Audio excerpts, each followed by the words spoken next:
He became her guardian when he was just 20 years old.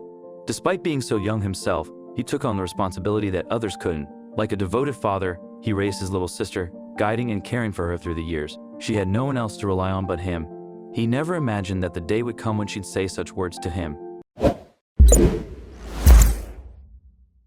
It was a late December night. The biting cold had eased, but snow continued to fall relentlessly. Something was wrong with his little sister. He hurried over, desperate to help, as strange noises filled the 11-year-old girl's room. He quickly got out of bed, but what happened next revealed her true feelings toward him. At first, Zoe's room made strange sounds every night. Her older brother, Charles Griffin, always kept an eye on her. They shared a close bond that had grown stronger over the years, facing life's challenges together. As her big brother, Charles made sure she was safe and well. Lately though, he noticed something odd. At first, he thought it was just a minor issue. Every night when Zoe went to bed, a soft hissing noise came through the walls. It usually happened late at night in their city apartment, and the sound kept getting louder as the night went on. Charles' worry deepened, and he started to think that it wasn't just a passing car making the noise. That thought kept him awake, nagging at him like a persistent whisper in the dark.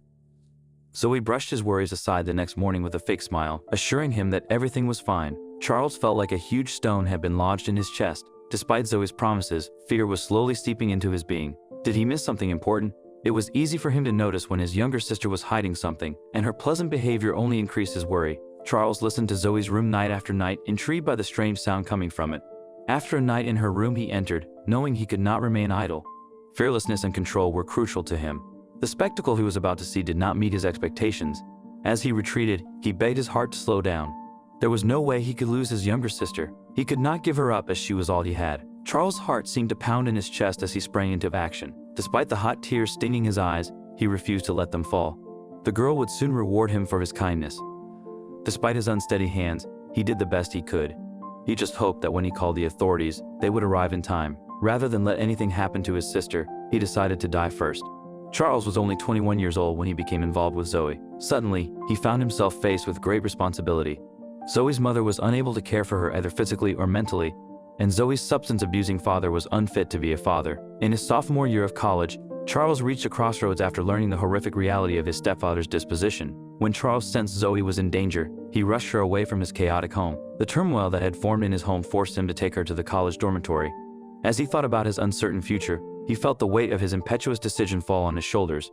Charles spent the night thinking about how to get out of this big mess. His younger sister, still a baby, slept comfortably in his bed while he stayed on the couch.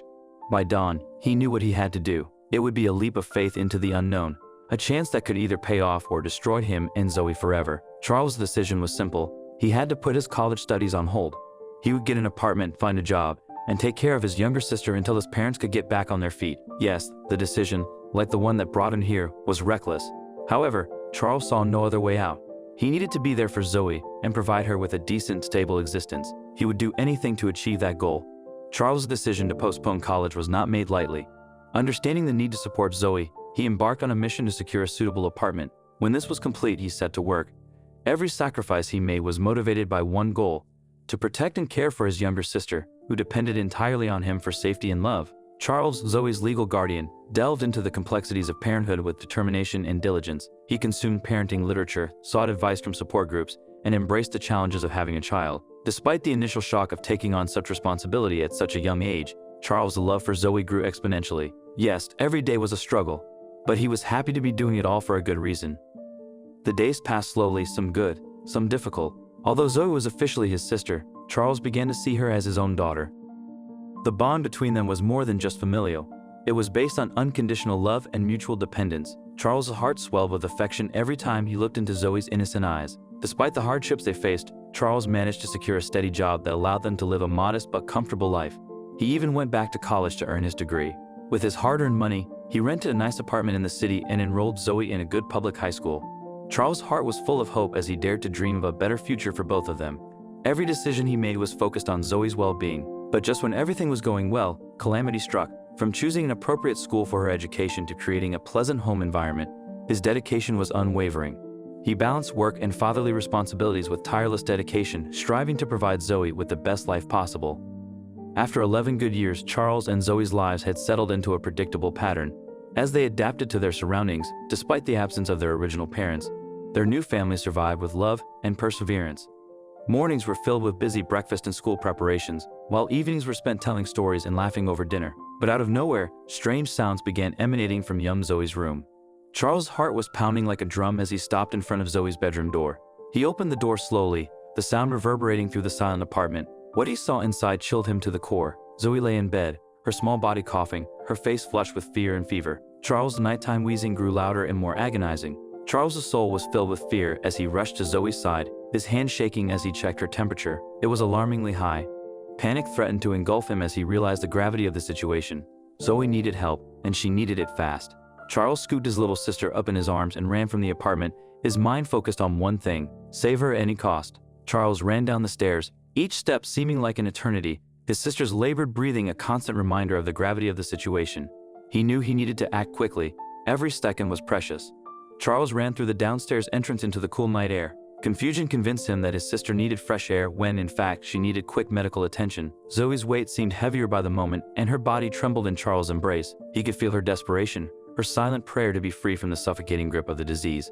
Charles refused to give in to despair. This mindset drove him to bring his sister home.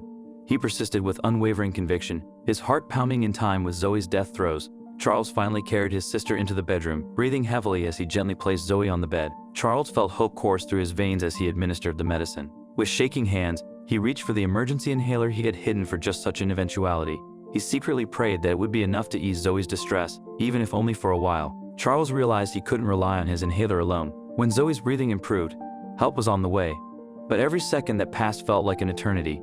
He rushed to his phone, his fingers flicking across the screen as he dialed the emergency number. His voice remained steady as he described the scenario, his heart hammering in his chest as he urged them to hurry. Charles sat next to Zoe, his hand clasped tightly in hers as he waited for the ambulance. Despite Charles' efforts to remain calm, worry gnawed at him from the inside. He could feel her feverish skin beneath his fingertips, a vivid reminder of her vulnerable state. Silently, he prayed that the paramedics would arrive soon and take Zoe to safety. Finally, the sound of sirens pierced the night, announcing the arrival of an ambulance. The paramedics sprang into action, their movements quick and precise as they assessed Zoe's condition. Charles' heart raced with relief as he ran to let them in, his eyes pleading with them to save his sister. They gently placed her on a stretcher, preparing to take her to the hospital. Charles' mind raced as he rode in the ambulance behind Zoe, flashing back to memories of his youth. He would do anything to keep her safe and see her smile again. He remembered all the times he had cared for her, protected her, and loved her like a father would. Charles felt a surge of protectiveness unlike anything he had ever experienced as he watched her fragile body sleep before him. Charles' heart clenched with anxiety as they arrived at the hospital. He watched the paramedics wheel Zoe into the antiseptic hallways of the emergency room. He wanted to follow her and stay by her side until she was safe, but all he could do was wait, his fists clenched at his sides, praying that she would recover quickly. Tears welled up in his eyes as he reached out to take Zoe's hand and squeezed it tightly. Zoe looked up at Charles with a faint smile and whispered softly, "Thank you, Dad." Charles felt his breath catch at those unexpected words. They lingered between them, carrying a deep, unspoken meaning. Zoe was his whole world, and he would do anything to protect her. Love for his little sister filled his heart, and his eyes shimmered with tears. In that moment, he realized just how much she meant to him and how far he would go to keep her safe. As Charles sat alone in the waiting room, emotions flooded over him. He buried his face in his hands, tears streaming down his cheeks. It hit him how much he truly loved Zoe. She was more than a sister to him. She was like a daughter, and knowing that Zoe understood this meant everything to him. Luckily, the doctors had found nothing serious about her condition, and Charles couldn't be more grateful.